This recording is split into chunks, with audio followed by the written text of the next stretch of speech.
탈무드는 세대와 세대를 잇는 끝없는 대화이자 지혜가 흐르는 살아있는 강물이다.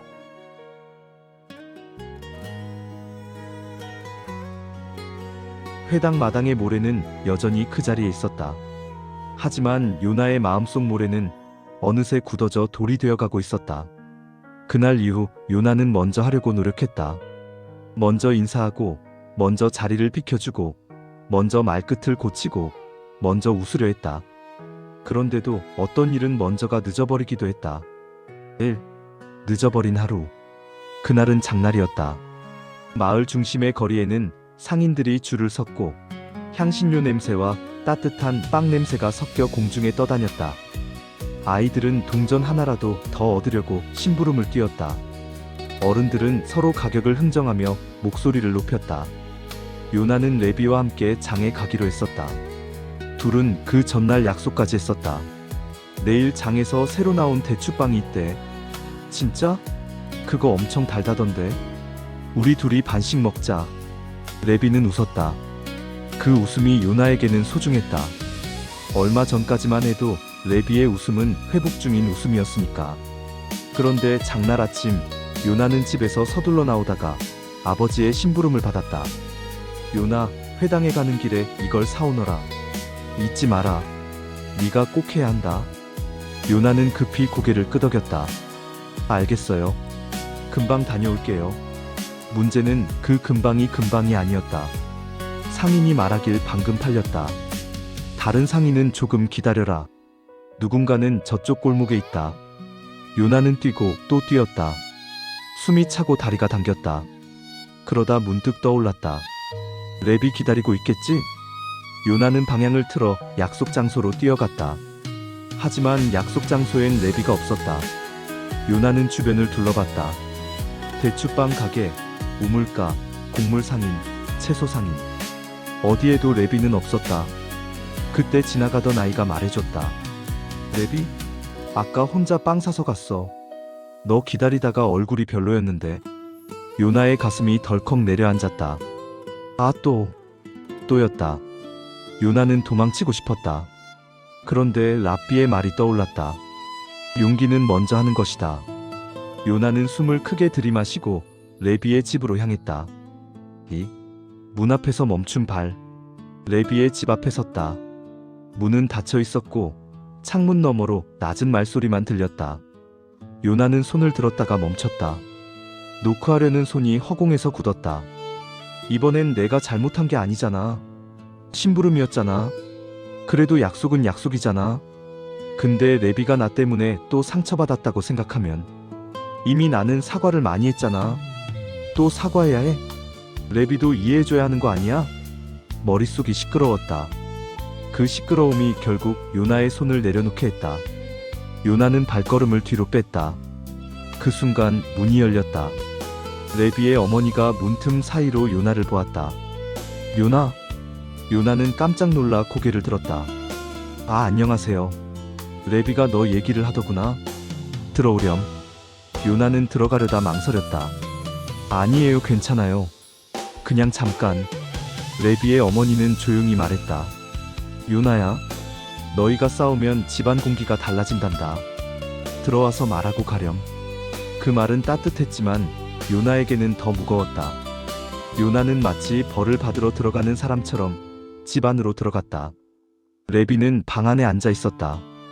손에 든 빵은 반쯤 먹혀 있었고 표정은 예전에 굳은 얼굴이 살짝 돌아와 있었다. 요나는 입을 열었다. 레비는 대답하지 않았다. 요나는 계속했다. 오늘 내가 늦었지? 레비는 씹던 빵을 멈추고 말했다. 응. 그 응이 칼 같았다. 예전엔 레비가 칼을 들지 않게 되었을 줄 알았다. 하지만 칼은 늘 완전히 사라지는 것이 아니었다. 누군가에게는 칼이, 누군가에게는 가시가, 누군가에게는 얼음이 되어 남아있었다. 요나는 삼켰다. 미안해. 아버지 심부름이 생겼어. 내가 빨리 끝날 줄 알았는데. 레비는 고개를 돌렸다. 넌 늘 미안해로 끝내. 요나의 얼굴이 하얘졌다. 뭐가? 레비가 말했다. 네가 미안하다고 하면 내가 괜찮아져야 하는 것 같아. 근데 난 괜찮아지기가 싫을 때도 있어. 괜찮아지면 내가 바보 같잖아. 요나는 말을 잃었다. 레비는 계속 말했다. 난 네가 심부름 같다는 거 알아. 근데 네가 늦었을 때 그때 사람들이 또 웃었어. 요나의 눈이 커졌다. 사람들이? 레비는 낮게 말했다. 어떤 애가 그러더라. 요나는 또 레비 버렸네. 그리고 또 웃었어. 요나는 숨이 막혔다. 그건 빵보다 더 아픈 이야기였다. 레비가 다시 사람들 앞에서 무너졌다는 이야기였으니까. 요나는 작은 목소리로 말했다. 그럼 내가 또 사람들 앞에서. 레비가 단호히 끊었다. 이번엔 그런 걸로 해결 안 돼. 요나의 손이 떨렸다. 레비, 그럼 난 어떻게 해야 해? 레비는 씁쓸하게 웃었다. 모르겠어. 나도. 요나는 그 자리에서 더 이상 할 말이 없어졌다. 사과가 늦으면 사과도 길을 잃는다는 걸 그때 처음 알았다. 요나는 그날 집으로 돌아오면서 회당으로 방향을 틀었다. 랍비를 찾아가야 했다. 이번에는 먼저가 아니라 늦었다는 마음을 안고. 참, 랍비의 질문은 더 아프다. 회당 안에는 랍비가 있었다. 랍비는 책을 펼쳐놓고 있었지만 요나의 발소리를 듣자 고개를 들었다. 요나. 요나는 문턱에서 멈췄다. 그리고 갑자기 눈물이 났다. 자기도 모르게 울음이 먼저 나왔다. 랍비님, 저 또 실수했어요. 랍비는 손짓했다. 들어오너라. 내 실수는 문 밖에서 울지 않는다. 들어와야 배운다. 요나는 들어가 앉았다. 눈물을 닦으려 했지만 손등이 더 젖었다. 랍비가 물었다. 무슨 일이냐? 요나는 장날의 일을, 약속을, 심부름을, 늦음을, 레비의 말을 모두 털어놓았다. 말할수록 가슴이 더 답답해졌다. 랍비는 한참 듣고 나서 물었다. 요나, 너는 레비에게 무엇을 사과했느냐? 요나는 대답했다. 늦은걸요? 랍비가 고개를 끄덕였다. 그리고 레비가 아파한 것은 무엇이냐? 요나는 잠시 멈췄다. 그리고 말했다. 사람들 앞에서 또 창피해진 것. 랍비는 조용히 말했다. 그래. 내 사과는 늦음을 향했고 레비의 상처는 수치에 있었다. 요나는 고개를 떨궜다. 그럼 제 사과는 틀린 거였나요? 랍비는 단호하게 말했다. 틀린 것이 아니라 닿지 못한 것이다. 요나는 숨을 삼켰다. 랍비가 이어 말했다. 요나, 나는 너에게 묻겠다. 늦은 사과는 사과가 아니냐? 요나가 울먹이며 말했다. 사과죠. 근데 늦으면 의미가 없다고. 랍비는 손가락을 들어 조용히 말했다. 사과는 시간 때문에 무효가 되지 않는다. 하지만 늦은 사과는 형태를 바꾸어야 한다. 요나는 고개를 들었다. 형태요? 랍비가 말했다. 빵이 식으면 따뜻한 빵으로 먹을 수 없지. 그렇다고 빵이 아니냐? 아니다. 식은 빵은 식은 빵의 방식으로 먹어야 한다. 요나는 그 말이 조금 무섭게 들렸다. 그럼 늦은 사과는 어떤 방식으로 해야 해요? 랍비는 잠시 생각하다가 물었다. 요나, 너는 레비에게 미안하다는 말 말고 무엇을 줄 수 있느냐? 요나는 얼어붙었다. 저는 말밖에. 랍비가 고개를 저었다. 너는 오늘 레비의 시간과 얼굴을 빼앗았다. 그러면 돌려줘야 한다. 말이 아니라 시간과 얼굴을. 요나는 눈을 크게 떴다. 어떻게요? 랍비는 아주 또렷하게 말했다. 레비가 다시 사람들 앞에서 작아지지 않도록 내가 그 앞에 서라. 그리고 레비의 시간을 빼앗았으니 내 시간이 더 들어가야 한다. 요나는 입술을 떨었다. 더 들어가야 한다. 랍비는 고개를 끄덕였다. 늦은 사과는 값이 비싸다. 왜냐하면 늦었다는 것은 상처가 이미 굳기 시작했다는 뜻이기 때문이다. 요나는 무너질 것 같았다. 랍비님, 그럼 저는 너무 늦은 거예요? 랍비는 요나의 눈을 바라보며 말했다. 너는 지금 문 앞에 서 있다. 문은 닫혔지만 잠기지 않았다. 요나는 똑바로 물었다. 그러면 제가 해야 할 건 뭐예요? 구체적으로요. 랍비는 조용히 말했다. 3가지다. 4. 늦은 사과의 3가지. 랍비는 손가락을 하나 세웠다. 첫째, 변명하지 말고 상대가 겪은 손해를 내 입으로 정확히 말하라. 요나가 숨을 들이마셨다. 랍비가 예시를 들듯 말했다. 내가 심부름이 있었어는 내 사정이다. 레비의 손해는 기다림과 사람들 앞에 수치다.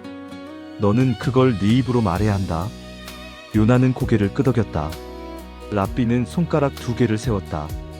둘째, 상대가 지금은 못 받겠다고 해도 그 말 자체를 존중하라. 요나가 물었다. 그럼 용서받을 때까지 계속 가서 빌면 안 돼요? 랍비는 단호히 말했다. 그것은 용기가 아니라 상대를 몰아붙이는 힘이다. 사과는 문을 두드리는 것이지 문을 부수는 것이 아니다. 요나는 숨을 삼켰다. 랍비는 손가락 3개를 세웠다. 셋째, 말이 아니라 반복되는 행동으로 보여라. 사과는 하루로 끝나지 않으니 내 행동도 하루로 끝나면 안 된다. 요나의 눈에 다시 눈물이 맺혔다. 행동. 랍비는 고개를 끄덕였다. 늦은 사과는 시간으로 갚는 것이다. 다시 문을 두드린다. 요나는 회당을 나서며 마음이 무거웠다. 하지만 무겁다는 건 아직 길이 있다는 뜻이기도 했다. 요나는 레비의 집 앞에 다시 섰다. 이번엔 문 앞에서 멈추지 않았다. 그냥 노크했다. 똑똑. 문이 열리자 레비가 보였다. 레비는 표정이 딱딱했다. 또 왔어? 요나는 고개를 끄덕였다. 응. 근데 오늘은 그냥 미안해만 하러 온 거 아니야. 레비가 눈살을 찌푸렸다. 그럼 뭐하러 왔는데? 요나는 숨을 고르고 말했다. 레비, 오늘 내가 늦어서 너는 혼자 기다렸고 사람들이 너 보고 또 웃었고 너는 또 창피했을 거야. 그게 제일 미안해. 내가 그걸 만들었어. 레비의 눈동자가 흔들렸다. 요나가 레비의 손해를 말하고 있었다. 요나는 말을 이었다. 그리고 네가 지금 내 사과를 못 받겠다면 괜찮아. 진짜로 괜찮아. 너를 억지로 괜찮게 만들고 싶지 않아. 레비는 아무 말도 못했다. 요나는 마지막으로 말했다. 근데 나는 앞으로 너와 약속한 시간은 절대 가볍게 안 볼게. 그리고 내 시간이 더 들더라도 네가 사람들 앞에서 작아지지 않게 할게. 레비가 작게 말했다. 어떻게? 요나는 대답했다. 내가 할 수 있는 걸 찾을 거야. 예를 들면 다음 장날에 내가 먼저 너 기다리는 자리로 갈게. 그리고 사람들이 또 이상한 말하면 내가 먼저 말할게. 레비는 얼굴을 찡그렸다. 너 그거 쉽지 않아. 요나는 고개를 끄덕였다. 알아. 그래서 그게 용기라고 랍비님이 그러셨어. 레비는 잠시 고개를 돌렸다. 그러다 아주 낮게 말했다. 난 아직 화가 나. 요나는 바로 말했다. 응, 그럴 수 있어. 레비가 다시 말했다. 근데 네가 오늘 말한 건 조금 다르네. 요나는 조심스럽게 물었다. 조금 다르게 들렸어? 레비는 고개를 아주 조금 끄덕였다. 응. 요나는 그 작은 응이 문이 잠기지 않았다는 증거라는 걸 알았다. 6. 값비싼 사과의 며칠. 그 뒤로 요나는 정말로 시간을 썼다. 장날이 오기 전날 요나는 레비에게 물었다. 내일 몇 시에 갈래? 레비는 퉁명스럽게 대답했다. 너 늦을까봐 말 안 하려 했는데 그냥 아침. 요나는 웃지 않았다. 대신 단단히 말했다. 내가 먼저 기다릴게. 약속하자. 장날 아침 요나는 해가 뜨기도 전에 나갔다. 약속 장소에 먼저 서 있었다. 다리는 추웠고 배는 고팠지만 요나는 움직이지 않았다. 조금 뒤 레비가 걸어왔다. 레비는 요나를 보더니 멈칫했다. 너 벌써 왔어? 요나는 고개를 끄덕였다. 응. 레비는 잠깐 말을 잃었다가 작게 말했다. 그래. 그날 장에서 어떤 아이가 또 수군거렸다. 요나가 레비 따라다니네. 또 뭐 하려고? 요나는 그 아이를 향해 돌아섰다. 심장이 쿵쾅거렸다. 하지만 물러서지 않았다. 그만해. 요나가 말했다. 내가 레비한테 잘못한 게 있어서 갚는 중이야. 웃을 일이 아니야. 아이들은 잠시 멈췄다. 그리고 누군가 어색하게 웃음을 거뒀다. 레비는 그 장면을 옆에서 봤다. 그 순간 레비의 마음속 불이 조금 더 줄어들었다. 완전히는 아니지만 확실히. 7. 랍비의 마지막 확인. 며칠 뒤 랍비가 두 아이를 다시 불렀다. 요나, 레비. 두 아이는 나란히 섰다.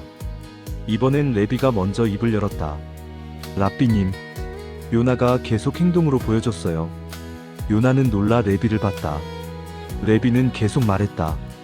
난 아직 다 괜찮진 않은데, 근데 이제 요나가 날 바보로 만든 게 아니라 자기 시간을 써서 나를 다시 세운다는 느낌이 들어요. 랍비는 조용히 고개를 끄덕였다. 그래, 그것이 늦은 사과의 형태다. 요나가 물었다. 랍비님, 그럼 사과는 언제 끝나요? 랍비는 웃었다. 아주 작게. 끝나지 않는다. 다만 습관이 된다. 레비가 물었다. 그럼 용서는요? 랍비는 대답했다. 용서도 끝나지 않는다. 다만 성격이 된다. 요나는 조용히 물었다. 랍비님, 그러면 오늘의 교훈은 뭐예요? 랍비는 잠시 침묵했다. 그리고 천천히 말했다. 사과는 빠를수록 좋다. 그러나 늦었다고 포기하지 마라. 늦은 사과는 값이 비싸지만 값비싼 것은 종종 더 오래 남는다. 랍비는 마지막으로 처음의 문장을 다시 말했다. 하지만 이번에는 더 깊었다. 용기란 칼을 드는 것이 아니라 사과할 줄 아는 것이다. 그리고 용기란 늦은 사과일수록 더 많은 시간을 들여 갚을 줄 아는 것이다. 두 아이는 그 말을 가슴에 넣었다. 모래처럼 흩어질 수도 있는 말이었지만 반복되는 행동이 그 말을 땅으로 만들고 있었다. 회당 마당의 모래는 오늘도 그 자리에 있었다. 작고 보잘것없어 보이지만 사람 사이의 길을 지키는 모래.